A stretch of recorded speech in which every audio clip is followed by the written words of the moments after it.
السلام عليكم ورحمة الله وبركاته. إن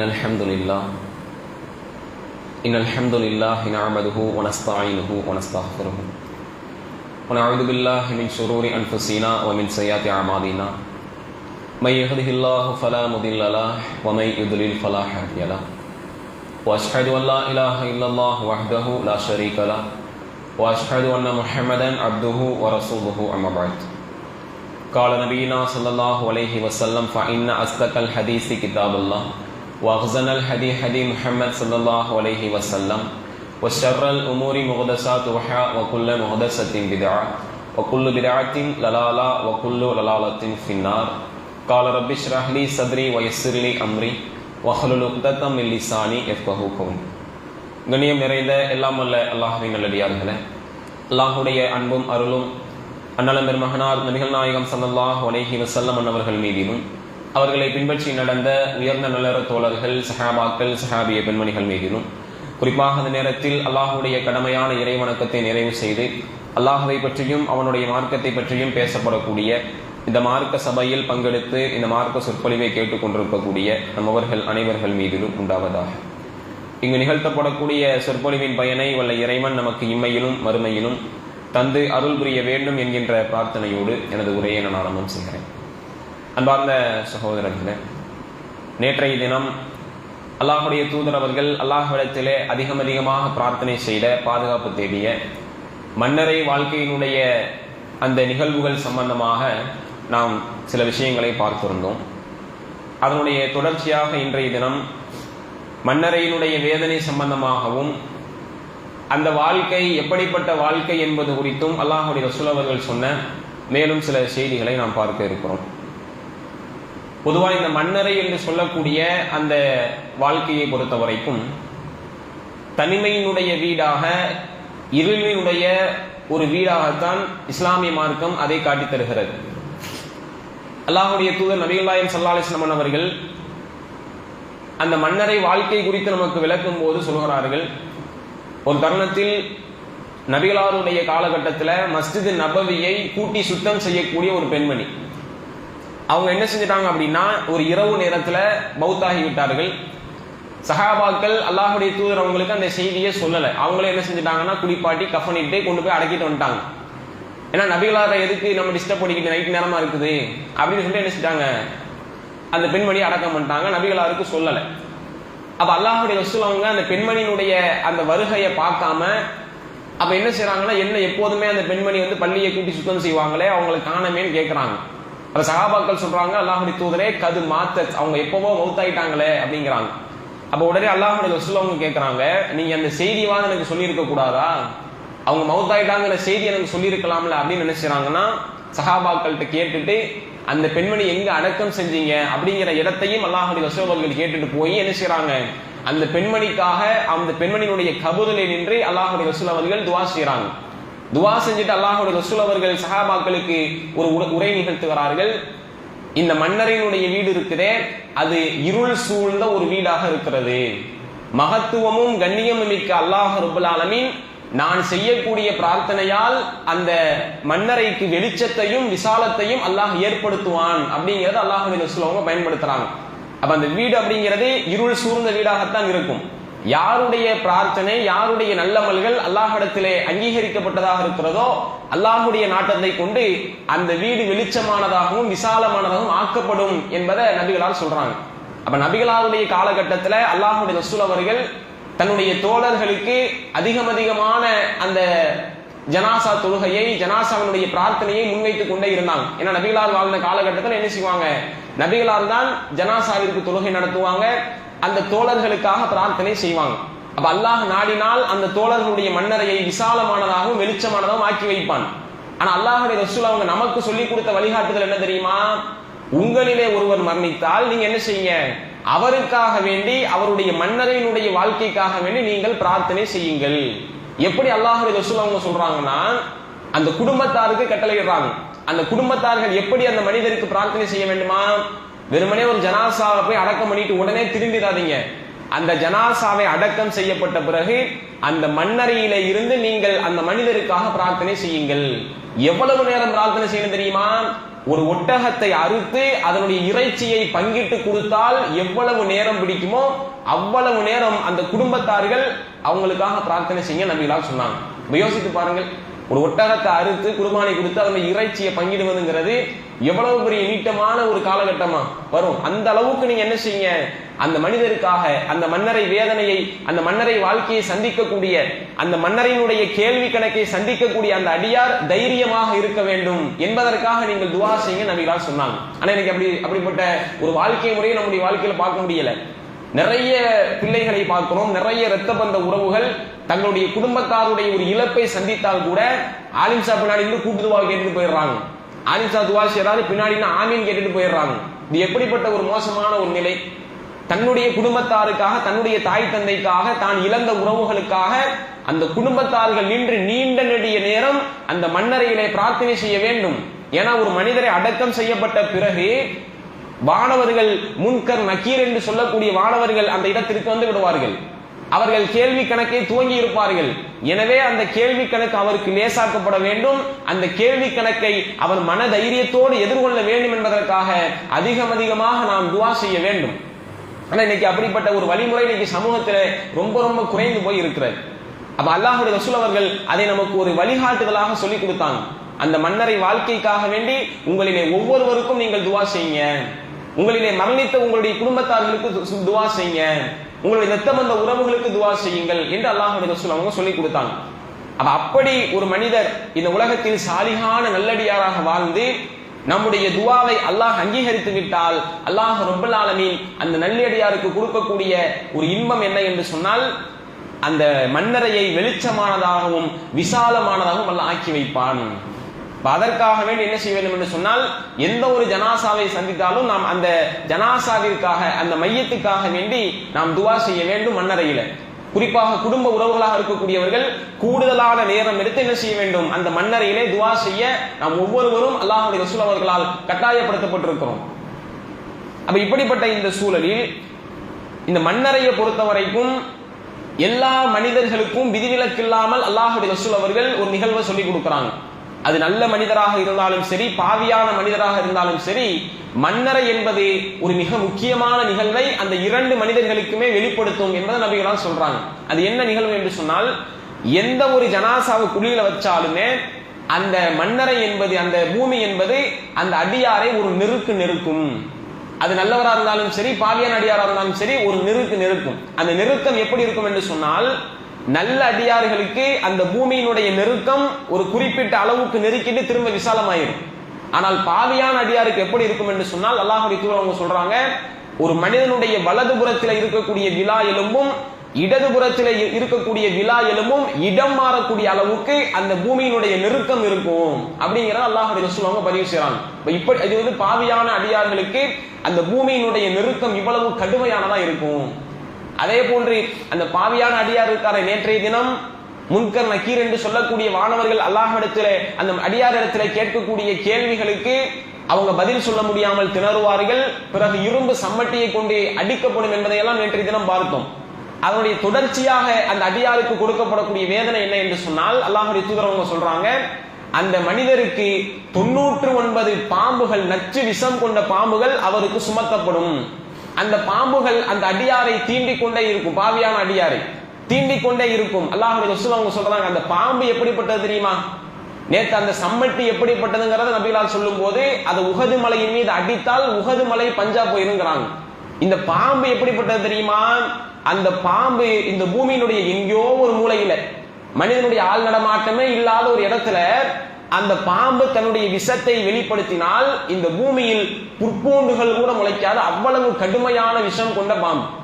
அதை அந்த அடியாருக்கு அல்லாஹ் சாட்டி விடுவான். அது அந்த அடியாரை தீண்டிக் கொண்டே இருக்கும் கியாம நாள் வரைக்கும் என்பதை நபிகளார் சொல்லி கொடுக்குறாங்க. அப்ப இந்த வாழ்க்கையை கொஞ்சம் சிந்திச்சு பாருங்க, எவ்வளவு பெரிய ஒரு மோசமான வாழ்க்கையாக இருக்கும். அல்லாஹ்வுடைய தூதர் அவங்க மேலும் சொல்கிறார்கள், அல்லாஹ் ரப்பல் ஆலமீன் அந்த பாவியான அடியாருடைய அந்த கபரினுடைய துணைக்காக வேண்டி ஒரு வானவரை எல்லாம் அனுப்புவான். அந்த வானவர் எப்படி இருப்பாங்க என்று சொன்னால், கண் பார்வை தெரியாது, அவங்களுக்கு செவிப்புலன் இருக்காது, வாய் பேச முடியாது. அப்படிப்பட்ட ஒரு வானவரை அல்லாஹ் ரப்புல் ஆலமீன் அவருக்கு உதவியாளராக பாதுகாப்பாக அனுப்புவான். என்ன பாதுகாப்பு தெரியுமா? அவர் பார்ப்பதற்கே கடுமையான முகத்தோற்றம் கொண்டவராக, பார்ப்பதற்கே ஒரு வித்தியாசமான பயத்தை உண்டாக்கக்கூடிய தோற்றமுடைய மலக்காக அந்த மலக்கு வருவார்.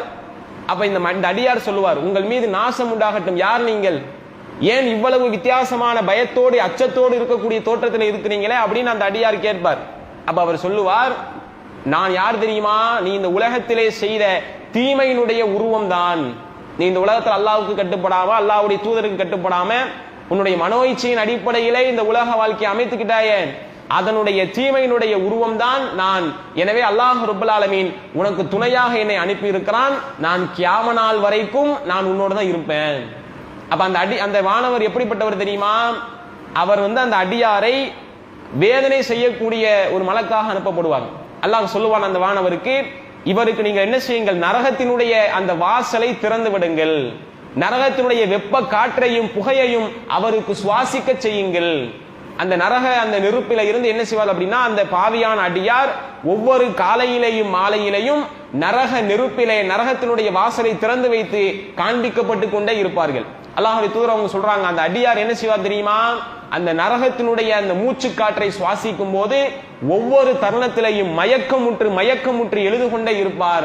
மீண்டும் மீண்டும் அவருக்கு அந்த நரகத்தினுடைய அந்த வெப்ப காற்றுகளும் அந்த நச்சு புகையும் அவருக்கு அவருடைய முகத்தில் சுவாசிக்கப்பட்டு கொண்டே இருக்கும். அதனுடைய வேதனை அவர் தாங்க முடியாது, அப்படியே கதறுவார். மேலும் அல்லாஹ்வுடைய ரசூல் சொல்றாங்க, அந்த பாவியான அடியாருக்கு அல்லாஹ் ரப்பல் ஆலமீன் சொர்க்கத்தையும் அல்லாஹ் காட்டுவான், அதே நரகத்தையும் அல்லாஹ் காட்டுவான். அந்த மாணவர் சொல்லுவார், நீ இந்த உலகத்தில் நல்ல சாலிகான நல்லடியானாக வாழ்ந்திருந்தாய் என்று சொன்னால் உனக்கு அல்லாஹ் தயாரித்து வைத்திருக்கக்கூடிய இடம் எது தெரியுமா? இதோ இந்த சுவனம்தான். ஆனால் நீ அப்படிப்பட்ட ஒரு வாழ்க்கையை இந்த உலகத்தில் வாழவில்லை. நீ இந்த உலகத்தில் உன்னுடைய மனோ இச்சையின் அடிப்படையில இறைவனுக்கு கட்டுப்படாமல், இறைவனுடைய தூதருக்கு கட்டுப்படாமல் இந்த உலகத்திலே நீ வாழ்ந்திருக்கிறாய். எனவே அல்லாஹ் உனக்கு தயார் செய்திருக்கக்கூடிய இடம் எது தெரியுமா? நாளை மறுமையில் நீ அல்லாஹ்விடத்திலே பெறக்கூடிய அந்த இடம் என்பது இதோ இந்த நரக படுகொலி என்பதை அந்த பாவியான அடியாருக்கு இறைவன் காண்பிக்க சொல்லுவான்.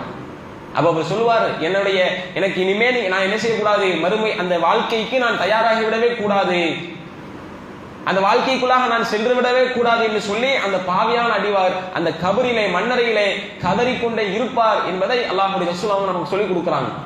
இவ்வளவு பெரிய வேதனைகள் நிறைந்த ஒரு வாழ்க்கை தான் மன்னரினுடைய வாழ்க்கை. எப்படிப்பட்ட மனிதர்களுக்கு? பாவியான மனிதர்களுக்கு. ஆனா அதே நேரத்தில் அல்லாஹ் ரப்பல் ஆலமீன் சில நல்லடியார்களுக்கு நிறைய இன்பத்தை அந்த மன்னரையில அல்லாஹ் கொடுக்கிறான். நிறைய சொர்க்கத்தினுடைய இன்பங்களை எல்லாம் மன்னரையிலேயே அல்லாஹ் ரப்பல் ஆலமீன் அந்த சில நல்ல அடியார்களுக்கு அல்லாஹ் ஏற்படுத்தி கொடுக்கிறான். அப்படிப்பட்ட அந்த வாழ்க்கையை மன்னரையிலே பெறுவதுதான் வெற்றிக்குரிய ஒரு வாழ்க்கையாக இருக்கும். இந்த பாவியான அடியாருக்கு கிடைக்கக்கூடிய அந்த கடுமையும் கொடூரமும் நிறைந்த அந்த மன்னரை வேதனையை விட்டும் அல்லாஹ் ரப்பல் ஆலமீன் நாம் ஒவ்வொருவரையும் பாதுகாக்க வேண்டும். அதனால்தான் அல்லாஹ்வுடைய ரசூல் அவர்கள் அந்த துஆவை கேட்டுக்கிட்டே இருந்தாங்க, யா அல்லாஹ் மன்னரினுடைய வேதனையிலிருந்து என்னை பாதுகாத்துரு. அந்த வாழ்க்கை என்பது கடுமையும் கொடூரமும் நிறைந்த இருட்டு நிறைந்த ஒரு வாழ்க்கையாக இருக்கும், தனிமையினுடைய வீடாக இருக்கும்.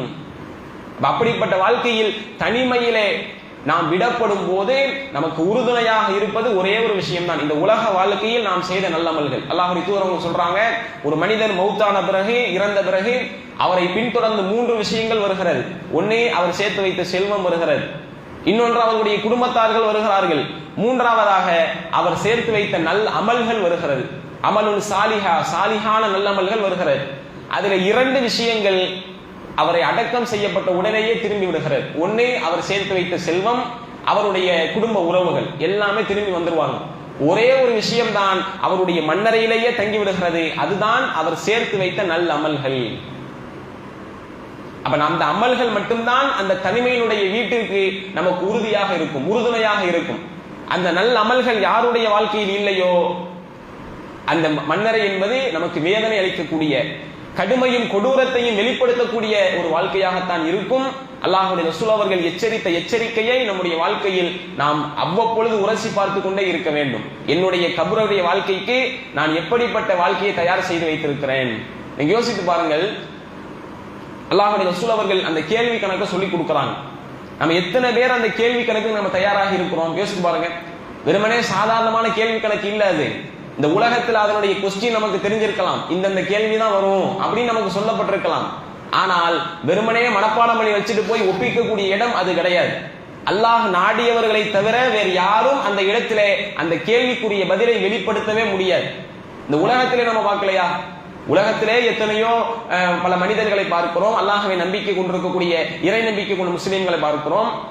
திடீரென்று ஒரு இடத்துல நம்ம போய் கொண்டிருக்கும் போது தடுமாறி கீழே விழுகிறோம்னா அந்த இடத்துல அல்லாங்கிற வார்த்தை வருகிறதா, ஐயையோ அப்படிங்கிற வார்த்தை வருகிறதா?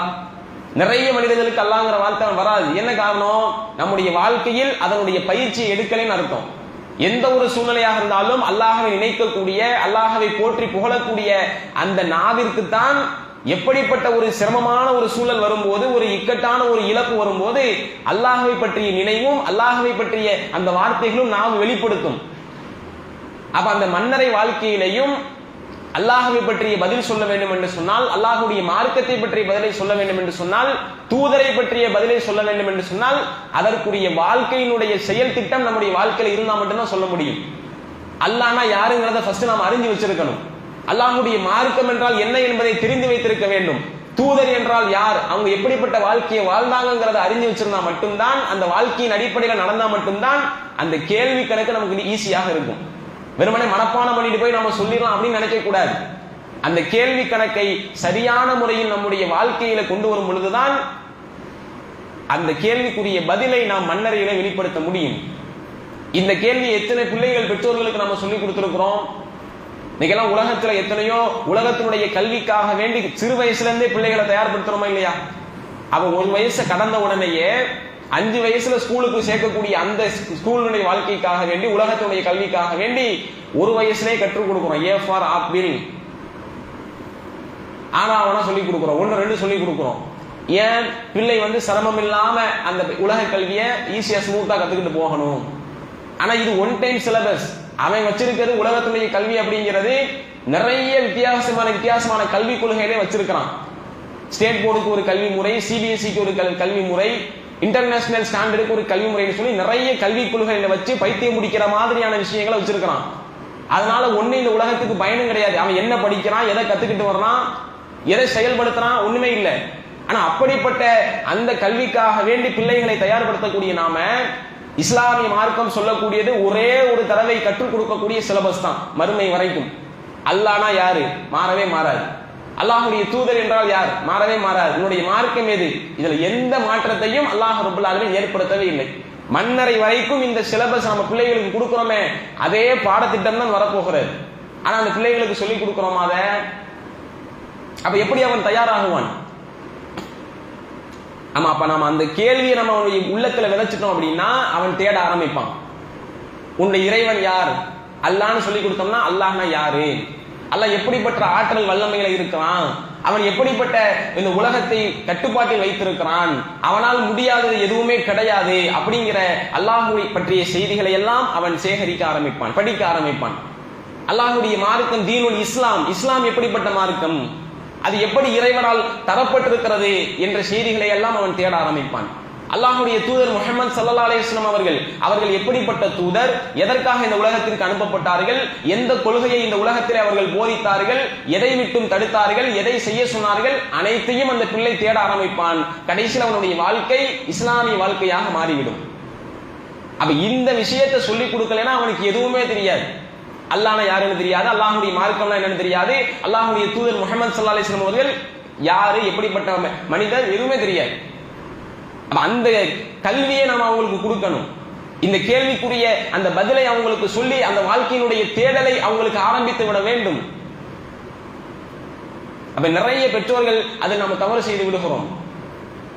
அப்ப நம்முடைய வாழ்க்கையினுடைய பயணம் அப்படிங்கிறது வெறுமனே நாம சம்பாதிக்க ஆரம்பிக்கக்கூடிய பருவம் கிடையாது. நம்ம வாழ்க்கையில நம்ம பொருளாதாரத்தை சேர்த்து வச்சு செட்டில் ஆகக்கூடிய வாழ்க்கை வெற்றியான வாழ்க்கை கிடையாது. மன்னரையினுடைய வாழ்க்கை தான் நம்முடைய மறு உலக வாழ்க்கைக்குரிய முதல் ஆரம்ப படியாக இருக்கிறது. அதுல இருந்தா நம்முடைய நிலைத்த வாழ்க்கைக்குரிய பயணத்தை நாம் துவங்க இருக்கிறோம். அந்த வாழ்க்கை எப்படிப்பட்ட வாழ்க்கையாக அமைக்க போகிறோம் என்பது நாம் ஒவ்வொருவருடைய கையிலுமே இருக்கிறது. நாம தான் நம்முடைய மன்னரை வாழ்க்கைக்கு வெற்றிக்குரிய வாழ்க்கையா அல்லது தோல்விக்குரிய வாழ்க்கையா என்பதை தீர்மானிக்க இருக்கிறோம். அப்படிப்பட்ட அந்த மன்னரை வாழ்க்கை என்பது பாவியான அடியாருக்கு எப்படிப்பட்ட விஷயங்களை எல்லாம் வெளிப்படுத்தக்கூடிய ஒன்றாக இருக்கிறது என்பதை நாம் பார்த்திருக்கிறோம். அப்படிப்பட்ட அந்த கடுமையான அந்த மன்னரை வாழ்க்கையை, மீளாத பயணம் கொண்ட அந்த வாழ்க்கையை, இருள் சூழ்ந்த அந்த வாழ்க்கையை நாம் ஒவ்வொருவரும் வெற்றிக்குரிய அந்த வாழ்க்கையினுடைய பயணமாக அமைத்துக் கொள்ள வேண்டும் என்று சொன்னால் அதற்கு இஸ்லாம் எப்படிப்பட்ட முறைகளை காட்டித் தருகிறது என்பதை உணர்ந்து நம்முடைய வாழ்க்கையில் அதை செயல்படுத்துவோம். அப்படி நாம் செயல்படுத்தி சாலிகான நல்ல அடியார்களாக இந்த உலகத்திலே வாழ்ந்தால் நமக்கு அந்த மன்னரை எப்படிப்பட்ட ஒரு விஷயம் கொண்ட அந்த மன்னரையாக இருக்கும் என்பதை அல்லாஹ்வுடைய ரசூல் நமக்கு சொல்லிக் கொடுக்கிறாங்க. அப்படிப்பட்ட விஷயங்கள் என்ன என்பதை இன்ஷாஅல்லாஹ் தொடர்ச்சியாக நாம் நாளை தினம் பார்க்கலாம். எதை சொன்னோமோ கேட்டோமோ அதன் அடிப்படையில் நம்முடைய உள்ளத்தில் அந்த செய்திகளை ஆழமாக பதிய வைத்துக் கொள்வோம். அதன் அடிப்படையில் நம்முடைய வாழ்க்கையில் அதை செயல்படுத்துவதற்கு முயற்சியும் செய்வோம். வாஹிரு தவானா அல்ஹம்துலில்லாஹி ரப்பில் ஆலமீன். சுப்ஹானக்கல்லாஹும்ம வபிஹம்திக அஷ்ஹது அல்லா இலாஹா இல்லா அன்த அஸ்தக்ஃபிருக வ அத்தூபு இலைக்.